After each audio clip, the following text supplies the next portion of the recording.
In today's episode, we are continuing our series on the Book of Revelation. We are looking at the first part of Revelation chapter 9, particularly verses 16 to 18. This passage is talking about an army of demons who come out from the abyss or bottomless pit. It's called the kings of the abyss, also known as the kings of the east. The kings of the abyss come with the power to kill 1/3 of the people on earth. This is quite a large subject, so we will be breaking it down into smaller segments in this series. So let's dive in.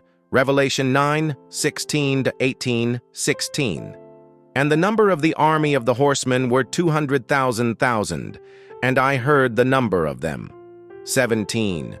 And thus I saw the horses in the vision, and them that sat on them having breastplates of fire, and of jacinth and brimstone, and the heads of the horses were as the heads of lions, and out of their mouths issued fire and smoke and brimstone. 18. By these three was the third part of men killed, by the fire, and by the smoke, and by the brimstone, which issued out of their mouths. In verse 16, John says that he saw the number of the army of the horsemen, which is 200 million. Let's just think about that for a second. This is a massive number of demons being released from the abyss, and John says that he even heard the number of them, showing how loud and powerful they were. This reminds me of another huge army, which is the largest army that the world has ever seen. It is found in Revelation chapter 20, where it says, "And I saw an angel standing in the sun, and he cried with a loud cry to all the birds that fly in the midst of heaven, 'Come and gather yourselves together into the great supper of the Almighty.' In this vision, all the angels of God were gathered together for battle. And John heard the number of them, just like in our passage today. And the number of the heavenly army was unfathomably large. It was said to be 10,000 times greater than the number of demons in the previous chapter.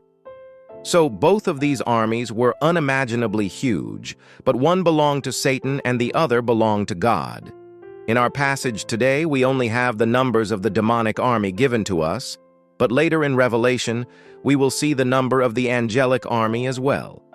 If you remember back to Revelation chapter 5, when John saw the scroll with the 7 seals, no one was worthy to open it until a lamb was found standing, which turned out to be Jesus Christ. Then it was given to him, and he opened the seals one by one. When he opened the 6th seal, John witnessed 4 horsemen riding across the earth. These 4 horsemen symbolize judgment. The first horseman is conquest and war. The second horseman is bloodshed and bloodshed. The third horseman is famine and hunger, and the fourth horseman is death itself. We can read in Revelation chapter 6, verses 3 to 4, "And as I watched, there came out 4 horsemen, and from them came out death and Hades. And they were given power like the power of scorpions of the earth to kill 1/3 of the people on the earth through their mouths, through their tails, and through the smoke of their nostrils." In this passage, the power of the 4 horsemen is described as the power of scorpions of the earth. Now, in our passage today, the kings of the abyss also have the power to kill 1/3 of the people on earth. So it seems as though these horsemen are now going to carry out their mission and kill 1/3 of the people on earth. But wait, wasn't that already done? Didn't the 4 horsemen already kill 1/3 of the people on earth? How could there still be people alive for the kings of the abyss to kill? Well, what I believe is happening here is that the kings of the abyss are a more powerful demonic force sent from the abyss. They are coming after the 4 horsemen have already done their work. But this time, it is not through their mouths that they kill the people on earth, but through fire, smoke, and brimstone. Fire, smoke, and brimstone are often used to describe the lake of fire in Revelation chapters 14, 20, and 21. The lake of fire is where the devil and his demons go after the final judgment. So this could mean that the kings of the abyss are bringing people to the lake of fire prematurely before the judgment, during the judgment, or maybe even after the judgment. Maybe these demons are like a cleanup crew, so to speak, and they are killing those people who survived the 4 horsemen and bringing them to the lake of fire. What do you think? Please leave a comment below and let me know your thoughts.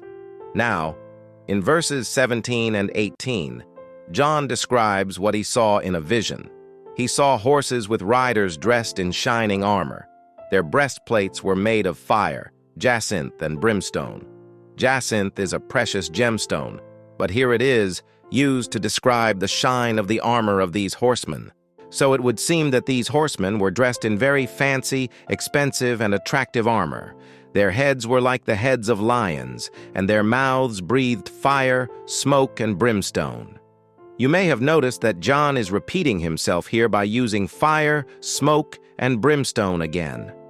He used this earlier to describe the power of the four horsemen. So why is he using it again here to describe the breath of the kings of the abyss? Well, in the Greek text, instead of saying fire, smoke, and brimstone, it says fire, smoke, and the breath of the abyss. So the breath of the abyss is actually a different word in Greek than fire, smoke, and brimstone. This could mean that there is something else that comes out of their mouths besides fire, smoke, and brimstone. And the breath of the abyss may contain even more destructive powers than fire, smoke, and brimstone. Think about when Jesus drove the demons out of the Gerasene demoniac.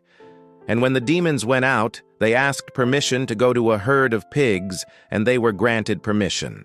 And then they all entered into the pigs and caused them to run into the sea and drown.